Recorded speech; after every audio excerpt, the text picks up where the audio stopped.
Audio Jungle. मैया पार्वती जी की है।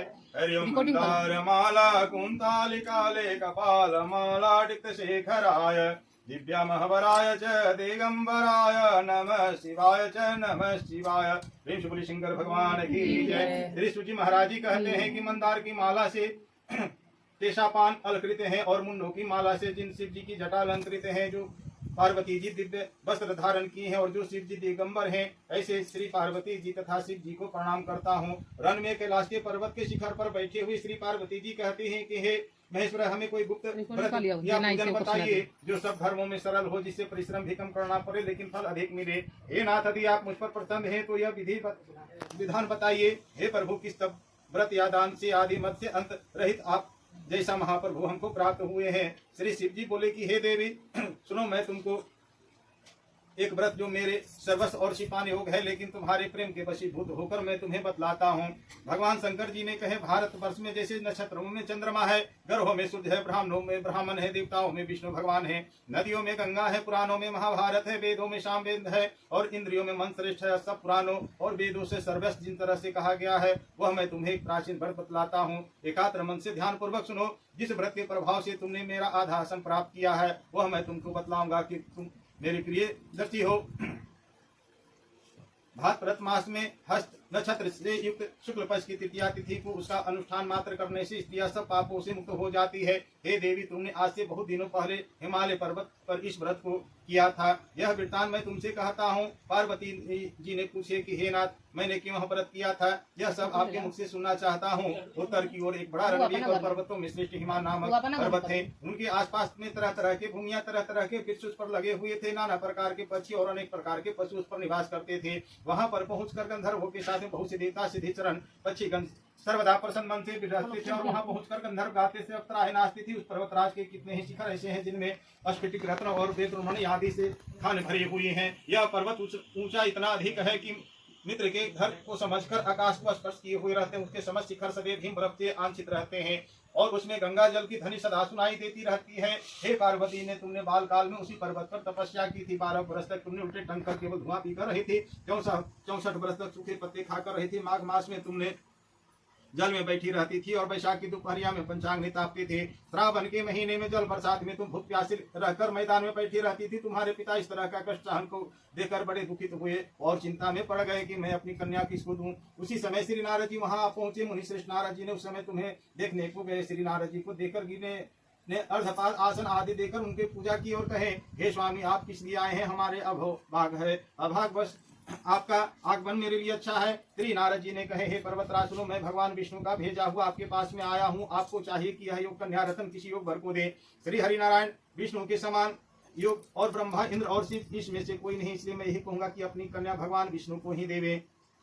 हिमा ने कहा, भगवान विष्णु स्वयं ही मेरी कन्या को ले रहे हैं और आप यह संदेश लेकर आए हैं तो मैं उन्हें अपनी कन्या दूंगा।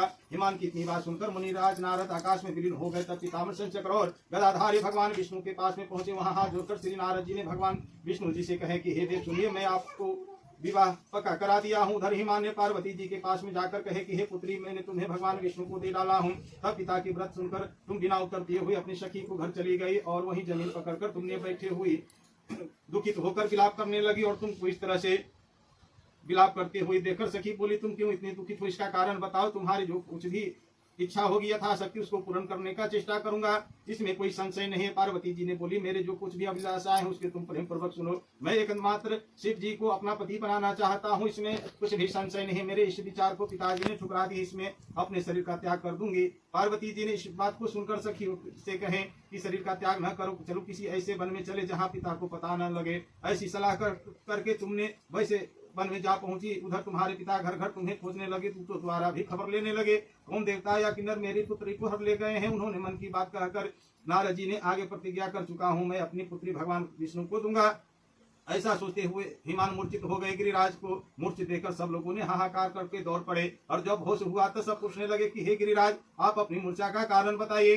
हिमान महाराज जी ने कहे कि आप लोगों मेरे दुख का कारण सुनिए। न मालूम कौन मेरी कन्या को हर ले गए हैं। ऐसा नहीं हुआ तो उसे किसी काले सांप ने काट लिया है, सिंह खा गए होंगे। हाय हाय, मेरी बेटी कहाँ गई? किसी दुष्ट ने मेरी पुत्री को मार डाला है। ऐसा कहकर वायु के झोंकों से कांपते हुए वृक्ष के समान कांपने लगे। इसके बाद में हिमान ने तुम्हें वन में खोजने लगे और वह वन भी सिंह भालू हिंसक जंतुओं से बड़ा भयानक हो रहा था। तुम भी अपनी शक्तियों के साथ में भयानक वन में चलती चलती एक ऐसी जगह जा पहुंची जहां एक नदी बह रही थी। उसके रंगे तट पर एक बड़ी सिकंदरा थी। तुमने उसी सिकंदरा में आश्रम बना लिया और मेरे एक बालमुख की प्रतिमा बनाकर अपनी शक्तियों के साथ में निराहार रहकर मेरी आराधना करने लगी। जब हाथ पर शुक्ल पक्ष की हस्त तृतीया तिथि को प्राप्त हुई तब तुमने मेरा विधिवत पूजन किया और रात भर जाकर गीतादि व्याधि से मुझे प्रसन्न करने में बिताया। उस व्रत राज के प्रभाव से मेरा आसन डगमगा उठा, जिससे मैं तत्काल उस स्थान पर जा पहुंचा जहां पर तुम अपनी सखियों के साथ में रहती थी। वहां पहुंचकर मैंने तुमसे कहा कि मैं तुम्हारे पर प्रसन्न हूँ, बोलो क्या चाहती हो। तुमने कहा, हे मेरे पति देवता, यदि हमारे पर प्रसन्न है तो मेरे पति बने मेरे तथास्तु कहकर कैलाश पर्वत के पास में आने पर तुमने वह प्रतिमा नदी में प्रभावित कर दिए और सखियों के साथ में उस व्रत का पालन किए। हिमान ने तब तक बात को तुम्हें पूछते हुए जा पहुंचे। चारों दिशा में तुम्हारी खोज करते करते व्याकुल हो चुके थे, इसलिए तुम्हारे आश्रम के समीप पहुंचते ही गिर पड़े। थोड़ी ही देर के बाद में उन्होंने नदी के तट पर दो कन्याओं को सोते हुए देखा। देखते हुए उन्होंने तुम्हें छाती से लगा लिया और बिलखकर रोने लगे। फिर पूछने लगे कि हे पुत्री, तुम्हें श्रृंगार आदि जंतुओं से भरे इस वन में क्यों आ पहुंची हो। पार्वती जी ने उत्तर दिया, हे पार्वती जी, मैंने पहले ही अपने आप को शिव जी के हाथों सौंप दिया हूँ। अब आपने मेरी बातों टाल दी है, इसलिए मैं यहाँ चली आई। हिमान ने संतावना दिया कि हे पुत्री, तुम्हारी इच्छा के तो कुछ नहीं करूंगा। वे तुमने अपने साथ लेकर घर आए और मेरे साथ तुम्हारा विवाह करा दिए। इसी से तुमने मेरा अर्ध आसन पाया है। तब से आज तक किसी के सामने मुझे यह व्रत करने का अवसर प्राप्त नहीं हुआ। हे देवी, यह बताता हूँ, इस व्रत का हड़ताल का नाम क्यों पड़ा। तुमको सखियों ने हर कर ले गई थी, इसी से हड़ताल का नाम पड़ा। पार्वती जी ने कहे कि हे प्रभु, आपने नाम तो बताया, अब विधि भी बताया, इसका क्या पुण्य है, क्या फल है। यह व्रत कौन करे। श्री पार्वती जी से कहते हैं कि हे देवी, मैंने समस्त स्त्री जाति की भलाई के लिए तुम व्रत को बतला है। जो स्त्री अपने सौभाग्य की रक्षा करना चाहती है वह तन पूर्वक व्रत करे। केले के खंभे यादि से सुशोभित एक सुंदर मंडप बनवाए, जिसमें रंग बिरंगे के रेशमी कपड़ों और चांदवा लगाकर चंदन यादि सुगंधित दर्भों से वह मंडप लिपवाए। फिर शंख बैरी मृग आदि बजाते हुए बहुत से लोग एकत्रित होकर तरह तरह के मंगलाचार करते हुए उस मंडप में पार्वती जी तथा शिव जी की प्रतिमा स्थापित करे। उस रोजो दिन भर उपवास करके बहुत से सुगंधित फूल पुष्प सुगंध और मनोहर धूप नाना प्रकार के नैवेद्य आदि एकत्रित करके मेरी पूजा करे। रात भर जागरण करे। ऊपर जो वस्तुएं गिनाई गई है उनके अतिरिक्त नारियल, सुपारी, जामरी, नींबू, लौंग, अनार, नारंगी आदि जो जो फल प्राप्त हो सके उसे इकट्ठा कर ले। उस ऋतु में जो फल तथा फूल मिल सके विशेष रूप से रखें। इसके बाद में धूप आदि से पूजन करके प्रार्थना करने की, हे शिव, हे शिव रूपी, हे मंगले सब अर्थों को देने वाली, हे देवी, हे शिव रूपी आपको नमस्कार है। हे शिव रूपी आपकी सदा के लिए नमस्कार है। हे ब्राह्मण रूपी आपको नमस्कार है। हे जगत धात्री आपको नमस्कार है। हे शिव बाहरी संसार को भय से भयभीत मुझे दिन की रक्षा करें। इस कामना की पूर्ति के लिए मैंने आपसे पूजा की है। हे पार्वती जी, मुझे राज और सौभाग्य दे, मुझ पर प्रसन्न होवे। इन्हीं मंत्रों से पार्वती जी तथा शिव जी का पूजन करे। तंत्र विधि पूर्वक कथा सुने और ब्राह्मणों को वस्त्र गौ स्वर्ण आदि देवे।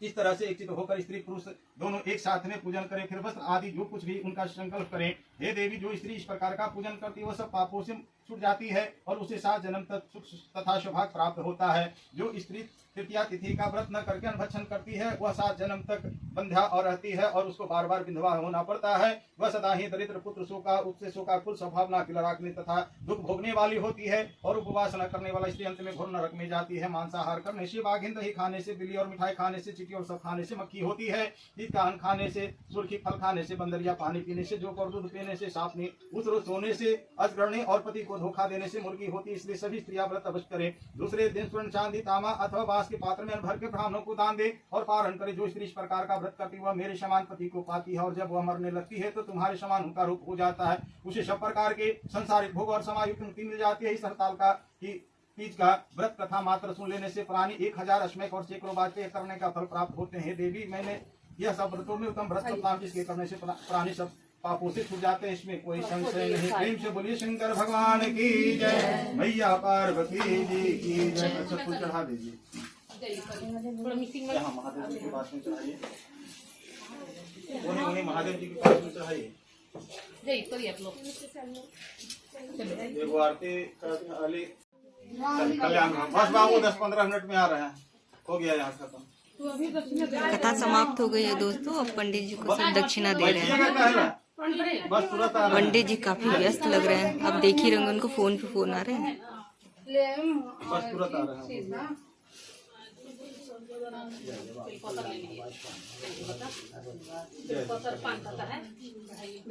पार्वती माता फलिकुल पद निवासनि निज सेवक त्राता मैया निज सेवक त्राता जगजीवन जगदम्ब पार्वती माता सिंहजवान साधे लुढ़क रहे साथा मैया लुढ़क रहे साथा देव बंधु जगावत देव बंधु जगावत नित करत दाता ओम जय पार्वती माता मैया नाम सती माता हिमाचल का सहज भुजा तनुधर के चक्रियो माता ओम जगमद चंदा चंदन जगमद चंदा भोले शुभकारी ओम हर हर हर महादेव तांबर पीतांबर बाघंबर अंगे स्वामी बाघंबर अंगे कनकादिक कनकादिक प्रभुतादिक भूतादिक संगे ओम हर महादेव विष्णु सदा सिद्ध जानत अभिवेक स्वामी जानत अभिवेक विश्वनाथ विराजे नंदी ब्रह्मचारी बाबा नंदी ब्रह्मचारी नित उद्भोग लगावत नित उद्भोग लगावत ओम हर हर हर महादेव